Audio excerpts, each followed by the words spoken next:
Hi, you guys. Today, this is a continuation of the subject matter because please forgive me. Yesterday, I said happy polygamy, polyamory. Um, I must honestly say the last, I'm not going to say 24 hours, but the last 10 hours of this day has been brutal hell. Brutal hell. So I will try to speak along the subject matter that I wanted to intend, but just like I had mentioned before, you want to sit back and you want to have a content, and sometimes, I'm sorry, life happens. Life happens. I'm saying this right for from the beginning, from the start. This is not for the kiddies, not for the kiddies at all, because today I feel like shit. I look like shit. It is a shitty day. I do not like this feeling whatsoever. And this is basically what I mean when it comes to if I want to find or be in a relationship of any substance. This is going to be a challenge for anyone to want to sit back and say, let me be a part of this. I got this because I'm in it, 10 toes deep, flat like four wheels on a Cadillac. I'm all of that. And I'm saying, I feel like I want to tap out. I know I'm not. It's been a strenuous type of day. Like I was mentioning yesterday, that when I'm hanging out with my special, I could spend 10 plus non-stop hours just sitting right beside him. He's playing video games. I can tell you so much about each and every one of these characters. And I'll get up. God forbid if I get a phone call or anything. You see, you don't love me. You don't care about me. It's always about you, blah, blah, blah. And then I have to go through all of this. And then there's some days that I'm running down the street, trying, there's a bridge down the street from where I live. I'm going to jump. I'm going to jump. I'm going to jump. All this extra that I sit back and I'm like, God, please help me get through this. Help me get through this. And today, okay, see, this is the type of things that bipolar dreams should be made of. This would make one hell of a good horror flick. I woke up and, well, duh, I woke up, I'm here, hello. So we sitting back, and I had mentioned to him last night, let's get up. I'll take you out to go get you some clothes. Just get you a couple of pair of pants or something, my own Valentine. Okay, so far, thumbs up, everything sounds good.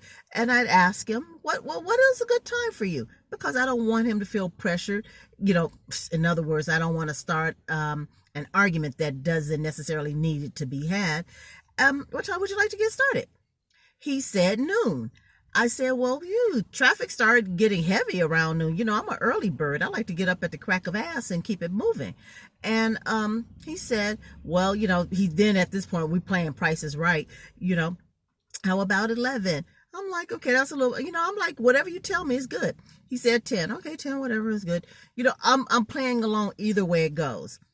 So I get up about 6. Now, usually my routine is, well, he gets up, oh my gosh, he gets up about 5:30. So sometimes I'll go ahead and get breakfast started, whether it's tea, coffee, juice, whatever, and, whatever else that he may want, whether he wants a big breakfast or a small breakfast. But since we had gone to Denny's the day before, I was like, I don't want him to have a heavy back-to-back day. So I was like, since he want to wake up late, because of course, if we're out, he wants something to eat while we're out. No matter if he has a large enough breakfast, he wants to have something to eat as we go out. So I just was playing it by ear.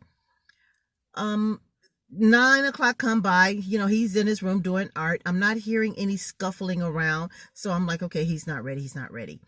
And then all of a sudden, he just comes into my room. How come you're not ready? How come you're not ready? And I'm like, excuse me?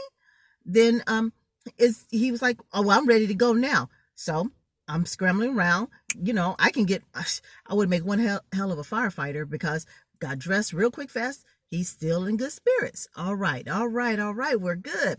Okay, get in the car, stop to go get something to eat. He was like, well, let's eat in the car. Well, yeah, baby, we're going to eat in the car because I'm not going to get food, let it sit while we go shop. We're going to sit, we're going to talk and chop it up, keep on the bonding experience. So we're doing all of this, having a great time. And I had taken him to Burlington. Now, if you ever been to I don't know if it's all Burlingtons, but the particular one that I go to, you have an escalator going down, and then you go into this nice little, it looks like it could have been a big enough mall or something, but you go down and then you go into this area. So we had gone into it. Keep in mind, we hee ha ha, still feeling great. He goes inside. Now there's no Wi-Fi. Whatever, the signal, everything just stopped working. It wasn't going great. He's getting upset. I don't want to be here now. I don't want to. Then I'm like, well, babe, I'm like, something? How about since we're here, let's just go ahead, pick up a couple of shirts, pants, and boom, let's go out. I'll shop somewhere else for you. I want to keep you a happy camper. No problem. So, I'm thinking this is a good thing. There's no signal. I don't want to go. Well, Jay, let me go ahead and get something for you and whatever. I'm like, is there anything in particular? You don't know me. You're worthless. You're useless. I hate you. Now, of course, you got onlookers that's looking, so gotta take it. Gotta take it like a G. No Vaseline. Real deep. So I gotta take it. So I'm sitting up here with all of this, and I'm like, something? Let's make a compromise. You can go right back up the escalator, wait for me, okay? And then I'll just pick up something real quick, fast, in a hurry, because I want to hurry and get this going because I know you're upset. You're useless. You're nothing to me. Let's just say you get the gist of it all. You see where all this was going.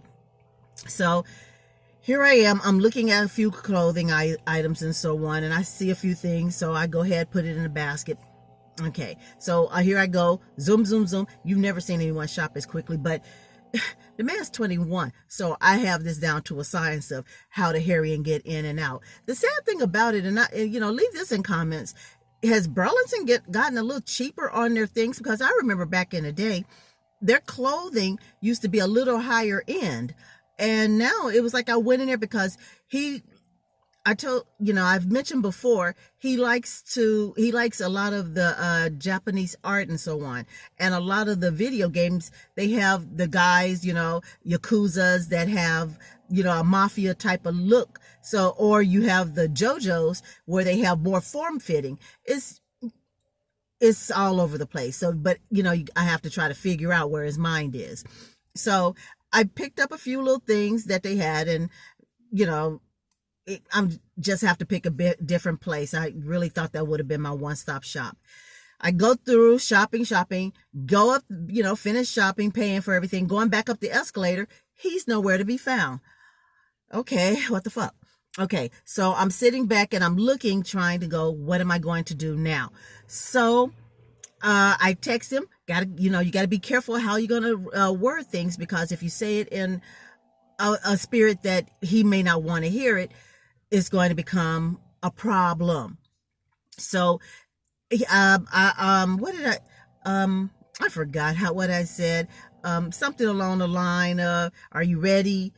Just to make it seem like it was his idea to, how things are going. So he told me he was on his way. Okay, yay, thank you, Jesus. We're still good. Okay, so it had taken him a little bit of a moment. It was only like about 7 minutes, but when you don't know what the world is like for your special and the way that he's dressed, I'm frightened. So I'm sitting back, I'm looking like a woodsy owl, looking out to my left and right, trying to make certain I see him and that he's okay.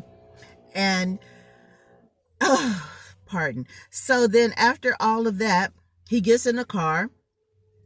I'm thinking we good. All right. We get in the car. I let him know that we have a busy weekend. We have a study that, you know, adults and the parents that, you know, usually have for autistic children at UCLA. So I have to go attend that with him. But I tried to bury the lead. When I sat back and said, oh, we got a busy weekend and so on, you know, we got to get up. I have to make sure we get some more shopping. We have an appointment on Saturday. Then Sunday we have Sonic movie. So, and then after that, maybe if we go ahead and hit Ross, you know, we just have a busy thing going on. Didn't work. He heard it right in there.